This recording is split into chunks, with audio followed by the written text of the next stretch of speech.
Welcome back to Planescape Torment. Last time, we went to the art gallery and got cultured. And, okay, I'm gonna be honest, I may have not played the game in a little while. So if I've forgotten some things, I apologize. I'll do my best, you know? As ever. What the hell was I doing? Okay, I was around here already. The Advocate's home. I don't think I went in there. I didn't go to Sigil either. I'm gone. Oh, let's just look around. I don't know. I just need to find people I haven't talked to yet. Not you. Someone who's important. Oh boy, okay, well this guy wants to talk to me. Hi. The slender young man approaches you wearing a somewhat worried expression. 1,000 pardons, sir, but I'm looking for a certain man, and I think you might be able to help me. Oh, how so? I'm a messenger, sir, who seeks a man, it said, cannot die. A scarred man for whom death is nothing but the most trivial of annoyances. You match the admittedly vague description I was given, sir, and I had wondered if you were he. Yeah, that's me. He nods and bows deeply to you. A message for you then, sir. Mistress Jolmy of the House Surma, a lady of high standing, has sent me. Mistress Jolmy would meet you in the Civic Fest Hall, where she would make a proposal, of which I know nothing, to you. Should you choose to seek her out, she wears green silks, trimmed with gold, and her hair has the color of blue steel. Oh, okay, sure, that's whatever. That is the extent of my message, sir. Farewell. Where's the Civic Fest Hall? In the northeastern corner of this part of the Clerk's Ward, sir. There's a large structure and should be easy to spot. Farewell now, sir. Okay, well, I guess that gave me some sort of direction. I'm probably still gonna wander around and talk to everybody, though, because that's... I don't know, that's how I roll. Can't make out anything through the tinted glass. You can't determine what this odd device is. What the hell is this? Brothel? Oh. Oh, right, we did hear something about this brothel, right? Well, it doesn't sound like your typical sort of brothel. I don't know. Not that, well, whatever. Let's just talk to... Hang on, what's going on here? Can you guys... Okay, there's a... I don't need to talk to the patron. Let's have a chat with Fall from Grace here. Before you is a stunning golden-haired woman, dressed in azure and violet dress, with two long, elegant wings draped across her shoulders. She's surveying the room with a slight smile. She's easily the most beautiful woman you have ever seen. Oh, okay. Sure. Hello. Traveler, how may I help you? Oh, she's got a voice. You know what that means. The woman turns as you address her. She takes your measure, then nods slightly. You notice her eyes are azure, the exact same color as her dress. As she said, well met, traveler. She reaches up to brush back a stray lock of golden hair. How may I help you? Who are you? My journal. I'm called Fall from Grace. She studies you for a moment. You are new to Sigil, are you not? Yes and no. No, I suspect I have been here for quite some time, actually. Fall from Grace raises an eyebrow. Indeed. Yes, but that's a long tale, perhaps longer than I know. I'm more interested in what this place is. This is the brothel of Slating intellectual lusts. She studies you for a moment. I take it by your question that you did not intend to partake of this establishment. So, hey, here's the thing, right, we heard about this. Slating intellectual lusts. Slating? Am I misremembering something? Slaking? You slake a thirst, right? Sate, you sate hunger. What the fuck is slating? Like, you write it on a slate? Like, inscribe runes on... Like, what the fuck? Do I not know what this word means? Okay, anyway, whatever. Brothel of Slating intellectual lusts. What kind of brothel is this? I established this brothel to give those lustful fevers that strike the mind more avenues of expression rather than the simply carnal. Much pleasure can be had in conversation and engaging in the verbal arts with others. So... it's a brothel, but you just talk to people? I mean, to be fair, from what I've heard, as I understand it, like, the phone sex lines are literally just full of people that actually just want to talk to another human, and then they actually don't want the phone sex. So, you know, actually, it seems like she may have cornered an untapped market here. More. Sounds dull. I assure you, it is not. Tour the brothel, see for yourselves. Okay, I don't think we really need to clarify that point. I have to ask, why did you establish such a place? Fall from Grace raises an eyebrow. That is an odd question, she frowns. I don't think anyone has ever asked me that, at least directly. Really? No one? Okay, so why did you? Part of the answer to your question requires that you know that I am a member of the Society of Sensation. Our faction believes that one should experience as much of the multiverse as possible. Right, the artists. And that's why you established this place. This brothel is intended to slake the lusts of even the hardened intellectual. It is designed to stimulate the mind, to heighten one's awareness of themselves and others, to create new ways of experiencing another person. It is for those who seek something more than the shallow physical pleasures that fill the hive and lower wards. I see. Okay, well, we can either pursue this line of questioning or not, so I guess I'm pressing this fucking option.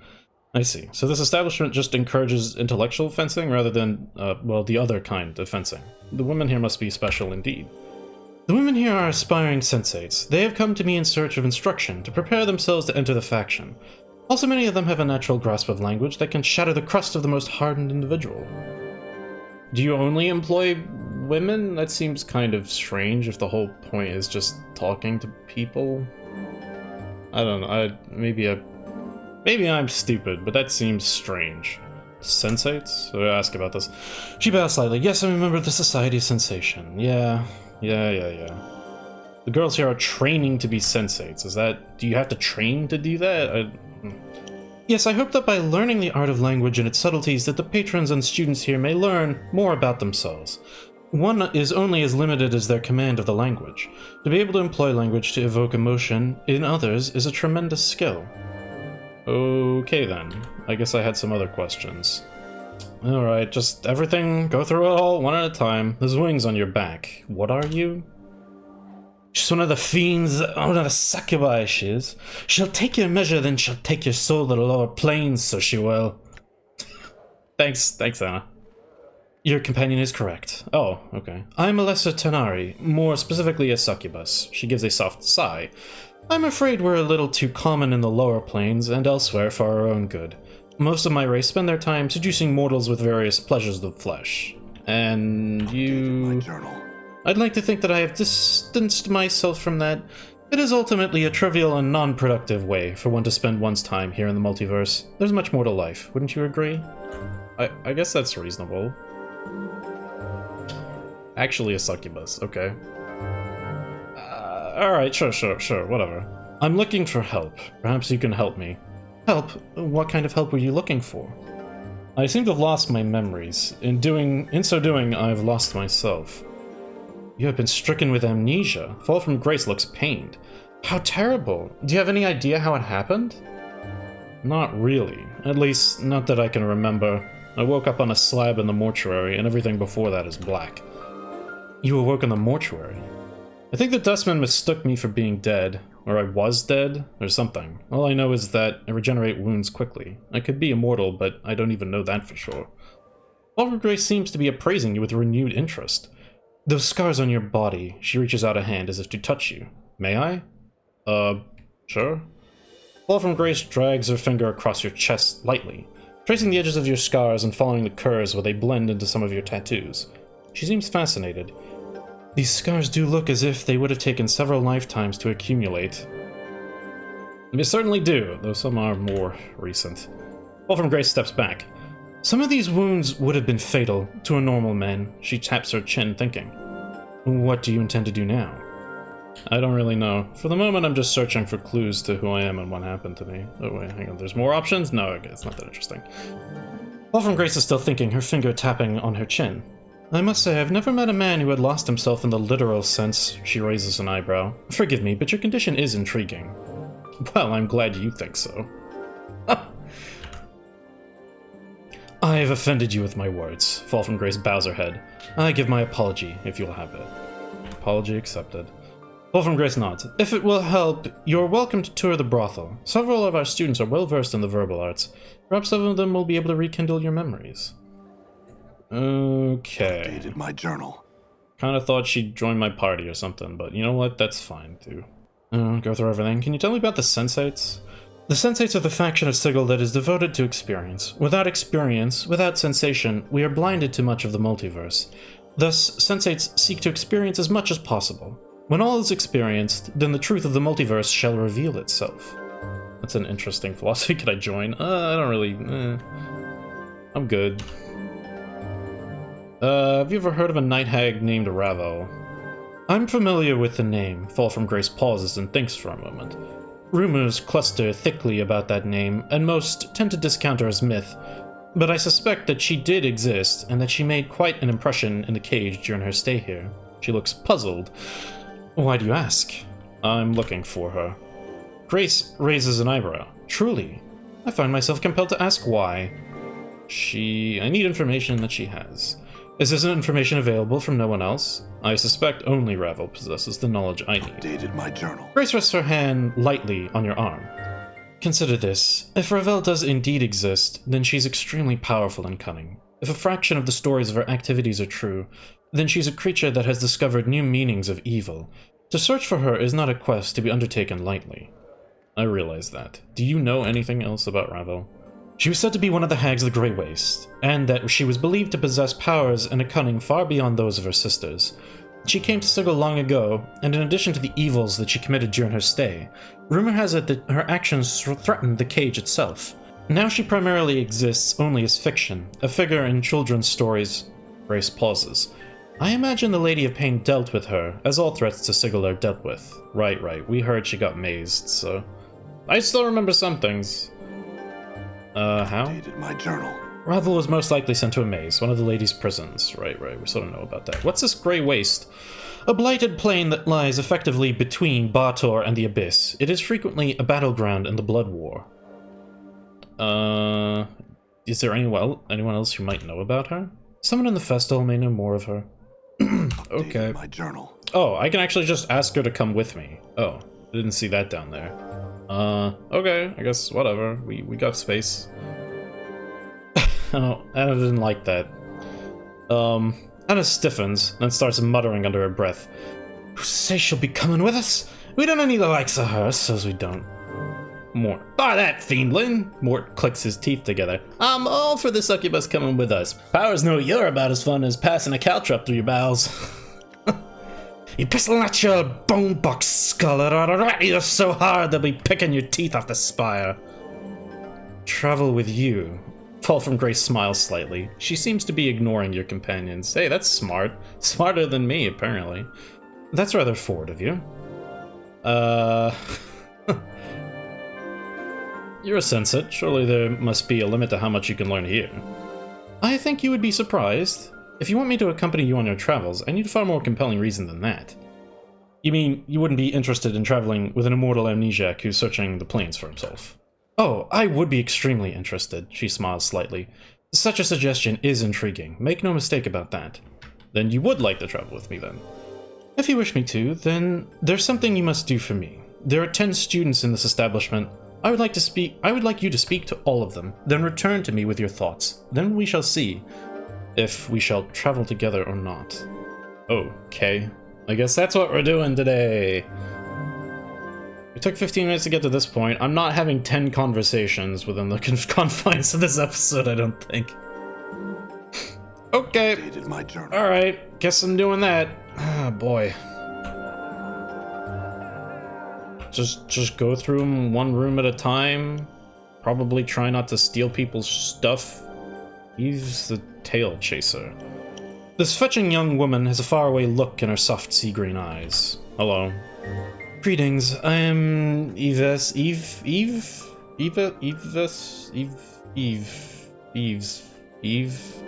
Fuck, I don't know, man. The tail chaser. What a coincidence! I too chase tails. Thank you, Mort. Yes, thank you for the obvious joke. Eves, I don't know. I gotta pick one. Eves, sure. Continues unperturbed. Have you come to trade tales? Yeah, sure. Eves nods. I would like that very much, yes. Okay. Tell her the story of your waking up in the mortuary. Eve leans forward as you tell her the tale of your awakening in the Dustman's mortuary. She seems to devour your every word. As you finish, she smiles at you. I shall remember this tale. I too will tell a tale of the Dustman. Chapters of Dust. Okay. There are chapters in the Dead Book, the massive tome which the Dustmen keep that records the passing of all that lives into the eternal boundary. In this book, there are chapters that are naught but dust, and it is believed that the names therein are lost souls who cannot die, but must suffer life eternally until history itself dies and grants them release. Interesting. Story of the Alley of Lingering Sighs. Right, that's a thing that happened. Alright, that's the exact same text as the last thing we told her. Now I have one for you. Before I begin, I must ask, do you know what a modron is? I think I kinda do, but I don't. Let's just get the explanation.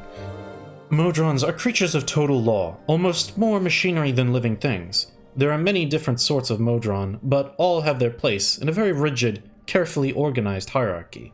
So dedicated are they to the system that they cannot communicate with or even consider the existence of modrons who are not their immediate superiors or inferiors. Okay. Then I shall tell you the tale of the clock and the quadrone. Go on. Once upon a time there existed a modron. It was newly created, its logic fresh and untested. It had come to Sigil following the commands of its modron superiors. It knew of nothing but commands and dictates of obedience and passing along the orders of its superiors. For you see, modrons are only aware of the commands of their immediate superiors. They have no grasp of a higher authority. Until this one. One day it came upon a small shop, within which there was a small clock that could no longer tell time. It was cracked along the edges, the wheels of its hands broken. The modron immediately set itself to work at getting the parts to fix the broken clock. It made a new wooden housing for the clock's parts, replaced the bent springs, carefully filed and oiled the clockwork machinery, and carved new hands from the sparse metal available to it. The newly repaired clock's precise ticking reminded it of the great gears of Mechanus, and it comforted it as much as anything may comfort a modron. And what the modron never came to understand was that it truly loved this clock that it had worked on, and for reasons it could not explain, elected to remain in Sigil and be with the clock for the rest of its years. Okay, that's interesting. Tell her the story of Requin's curse. Well, okay then I guess. Devours a reward.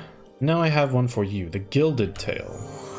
Upon the plain of Isgard, in the Gilded Hall, where those sensates that seek the pleasure of gullet and loin can be found, they indulge these passions in earnest, never realizing that the doors of the hall never open and that there is no clear path back to the civic fest hall.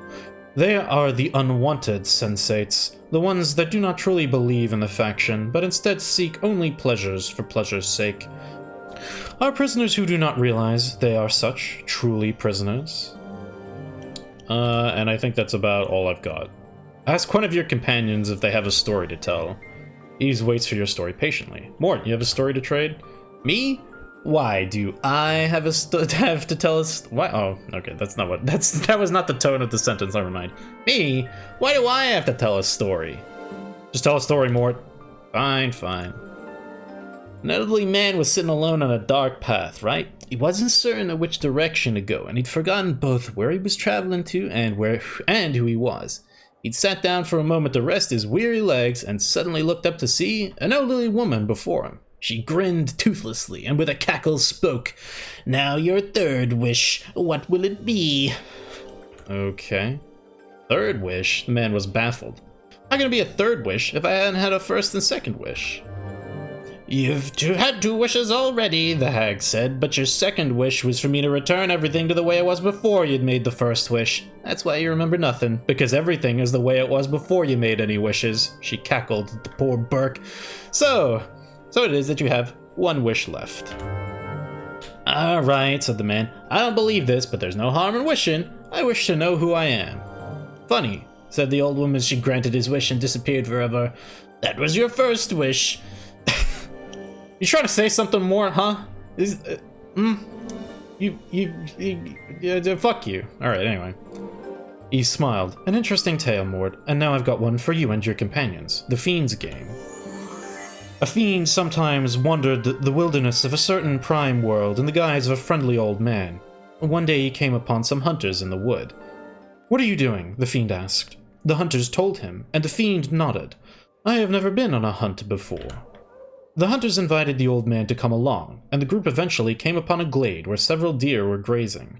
The hunters carried crossbows, but did not fire, and the fiend asked them why. "They are unarmed," the hunters chuckled, patting their crossbows. "We are nothing that does not have the ability to defend itself. After all, where's the sport in that?"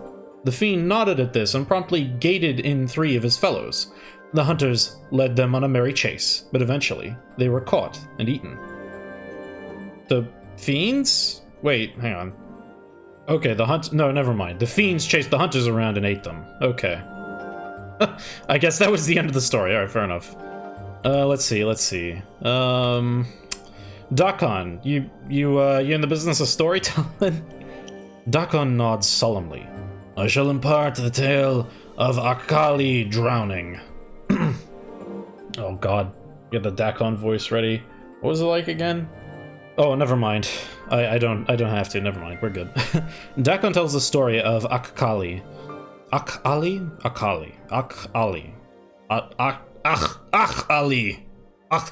don't know what we're doing here. Sorry. Dakon tells the story of Akali, a foolish Githzerai of myth who had become lost in the chaos of limbo. Normally, a single Githzerai may use their focus and mental discipline to form the chaos around them into a small, habitable environment. Akali, however, asked so many useless and unfocused questions in her quest to return home that her isle of matter dissolved around her, and she drowned. What the fuck is... You too, Dakon? At 2? What the fuck's with my companions, man? They're telling stories and they're very pointed. I don't appreciate this. Eve smiled. "Fascinating, Dakon. Let me share with you and your companions another version of your tale that I have heard." Dakon looks attentive, and perhaps a little surprised. Eve goes on to tell a different version of Dakon's tale, in which Akali was driven from the Githzerai city of Shrakat Lor for her constant, useless prattling. One day she encountered a Sladi on his way to the spawning stone. She hastily erected a wall of chaos matter, which even the ravenous Sladi found difficult to break down. Hungrily it waited and spoke to her through the wall. She asked it questions, and as she became more absorbed in her pointless queries and the Sladi's answers, her own wall decayed and collapsed upon her, and thus she drowned in the matter of limbo. Okay, interesting. It didn't seem that much different, but... Alright, might as well ask Anna. You have a story to trade? "I am not good at telling such things, I'm not." She frowns and waves her hands as if trying to shoo away the idea. "Don't be asking me for such nonsense now." He smiles at Anna. "But I would very much like to hear your story." "Just tell the story already, Anna." "Come on already, Fiendling. You already have one tale you won't part with." Anna looks uncomfortable, her tail lashing slowly back and forth. "Well, I know one story." She suddenly becomes angry, glaring at Eve. "But you might not like it. You won't, so don't be blaming me for you choking it out of me." "Okay, go ahead." Anna scowls and finally relents with an exasperated sigh.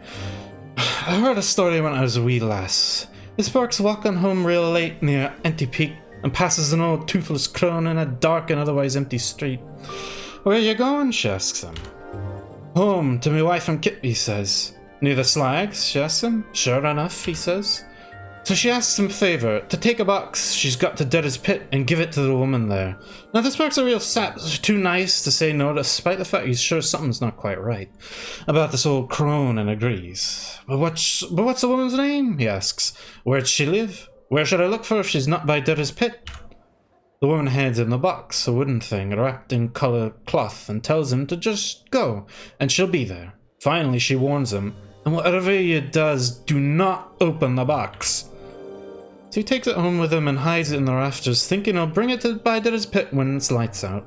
His wife, though, seeing him hide in the box, gets right jealous, thinking it's a gift for a lover or something, and opens it up as soon as he's not looking. Well, it turns out the box is full of gouged out eyes and severed male members with their hair still on them. Oh, okay. I screamed a burger running and remember what a crone said. He got right scared and wrapped the box back up. He went straight away to Dead's pit, and sure enough there was another old hag waiting there for him. He entered the box, and she says to him, "This box has been opened and looked into." Go on. Poor Burke tries to deny it, but she gets this dreadful look on her face. "Done something horrible," she tells him, then disappears. That done, he hurries back to his kip. He's feeling ill when he gets back and takes to bed. His wife bitterly regretted opening the box and all, but it was too late. Next day he died of a rotten disease, and the first thing to go was his eyes and stem.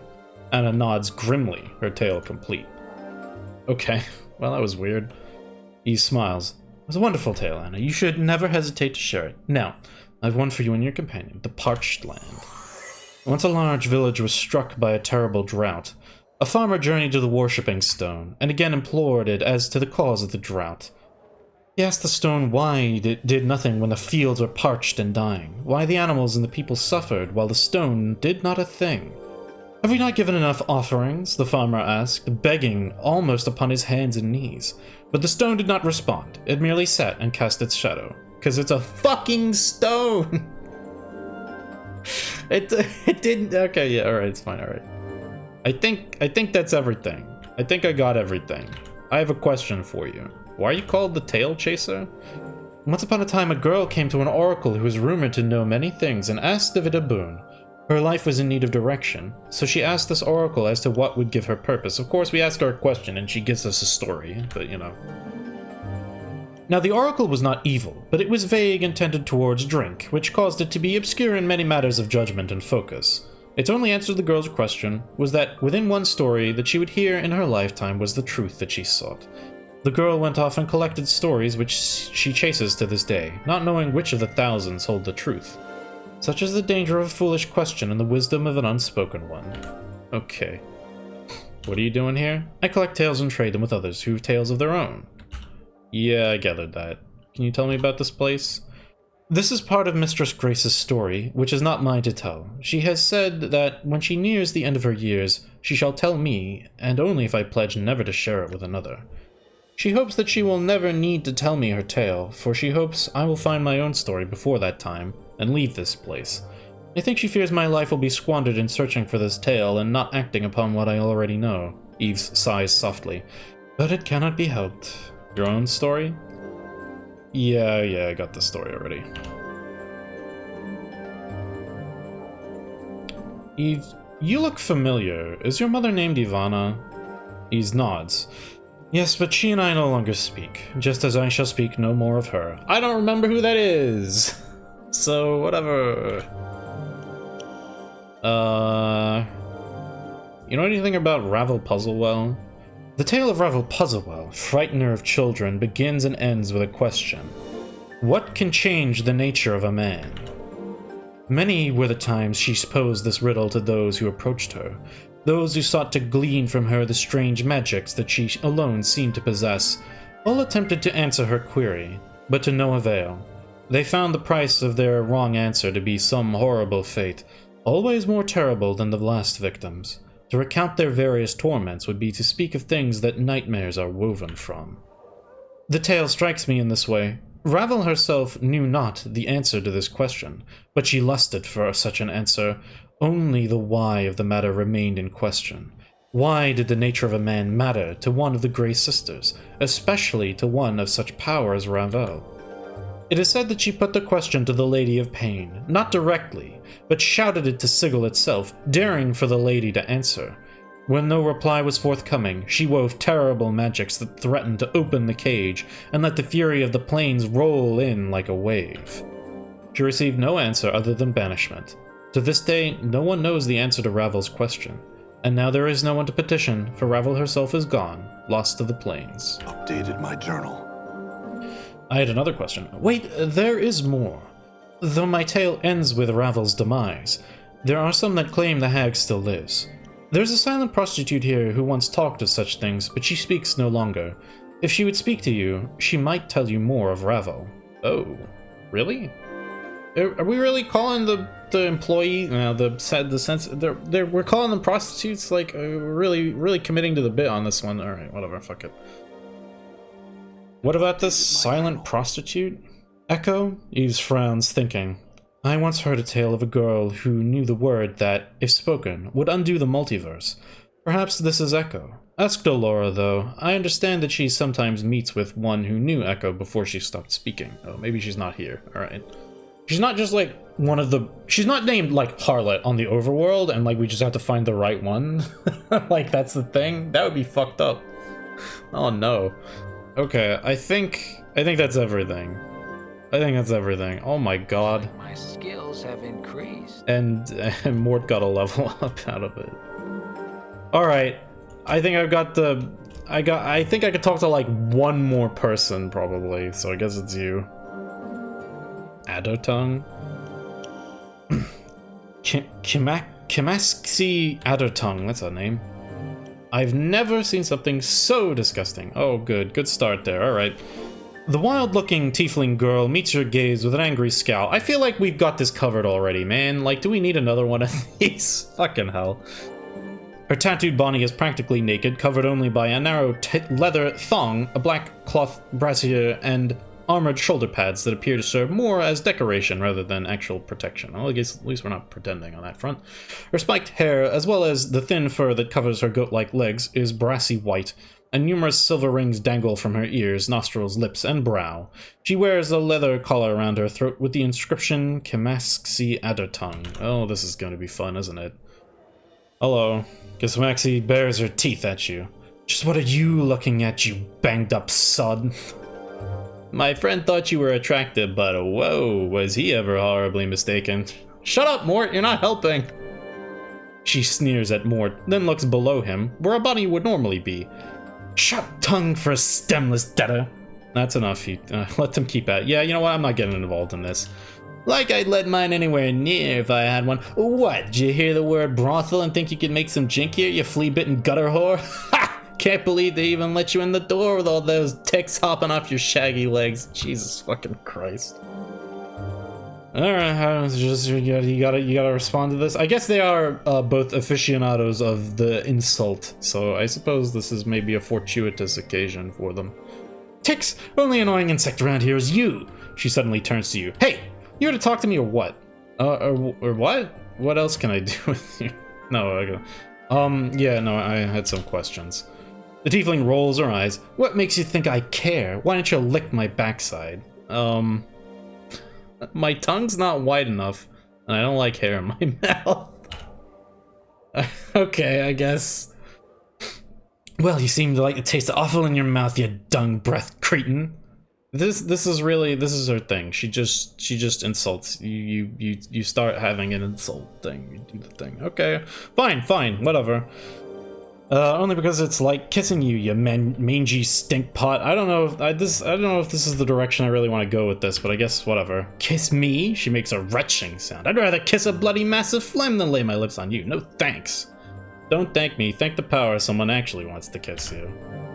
Kimaxi looks at a loss for something to say. For an instant, a smile threatens to crack the grimacing mask of her face, and then she becomes more of a basilisk than ever. Alright, what do you want of me? Just questions.